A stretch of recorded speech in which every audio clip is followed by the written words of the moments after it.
Classic back at you once again with Frank Rubino, Stonelink Property Management's own real estate broker. And, well, Frank, how the hell are you in May?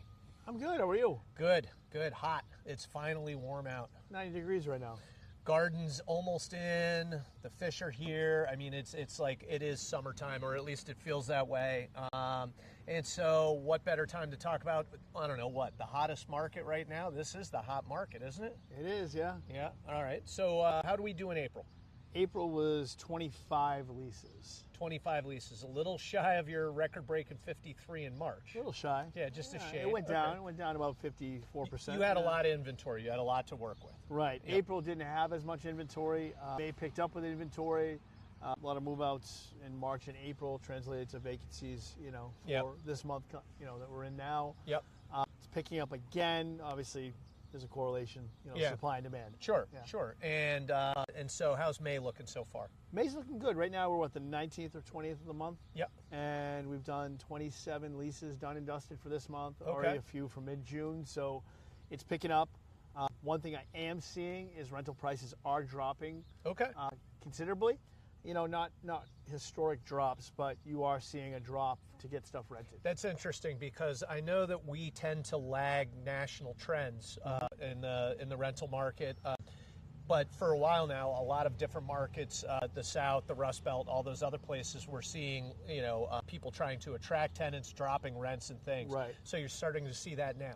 Yeah, and we're getting better quality tenants. I don't want to say the cheaper, but less expensive the properties are. Okay. You're seeing better applicants. Oh, interesting. Yeah, Okay.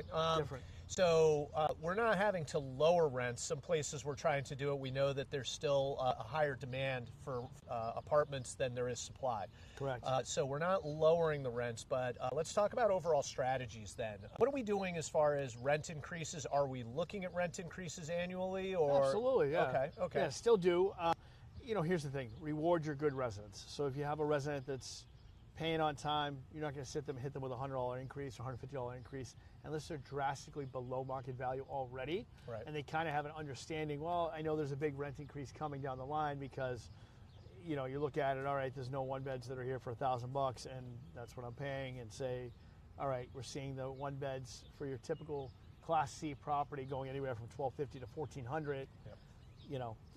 There's going to be something that has to give there. Yeah, and any single time that you're going to make a jump like that, nobody's going to like it anyways. No, they're going to be upset. So the advice I can give to landlords out there is don't ignore your rent increases. You're generally not going to see someone leave over a $25 or $50 increase. And really just look at, well, what else is on the market, being realistic to when you're comparing it to the property that you have, that you're considering it. So like if you're looking at, a Class C property, you don't want to look on the market and see Class A properties and be like, wow, this Class A property is getting, $1,800 a month for a one bed. Yeah. Well, that's not your property. You want to look at something similar to what you're offering.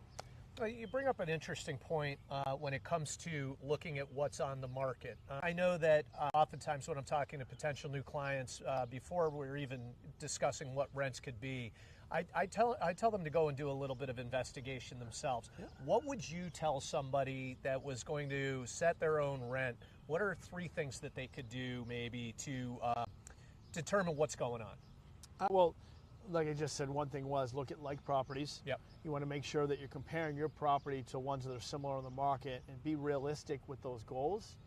Don't sit there if all the rental market in your area is showing, $1,600 for a 2-bedroom.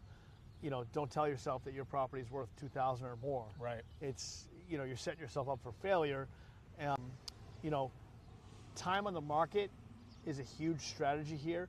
I understand that some investors do need that top dollar, but here's the thing, the longer that property sits, the more with the public it's going to look at as a negative connotation. So you actually see how many days it's on the market. 100%, yeah. Right, and so if it's on the market for 45 days... What's wrong with it? Right, yeah. Okay. That's what, and myself as, hey, if I'm looking for an apartment to rent, I'm going to see, wow, this apartment has all the needs I need, it checks all the boxes.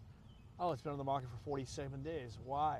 What's going on? Why is this not rented yet? And then you're going to feel like the idiot because you're the one that did that as the 100%. renter. Right. Interesting. That's a good point. Yeah. Another thing too is for like a third strategy, you want to make sure the outside looks presentable. Yep. You can have an apartment that's top notch inside, but if the outside has paint chipping, landscaping looks like the trees threw up. Probably not a good strategy to go into that, listing that online, because the first appearance is going to be all they see. If it looks like, looks horrible, they're going to see that walking in. Yeah. No matter what the inside looks like, they already have a negative connotation going into that showing. There was a whole ad campaign surrounded by you never get a second chance to make a first impression. Yep. They're not lying. Yeah. Well, there's a reason why he knows what he's talking about. Frank Rubino, Stonelink Property Management's own licensed real estate broker. He puts people behind doors for Stonelink. He can do it for both our clients as well as third parties. So if you need help getting that property leased, Frank Rubino. And of course, here we are. We'll see you next month at Stonelink Property Management.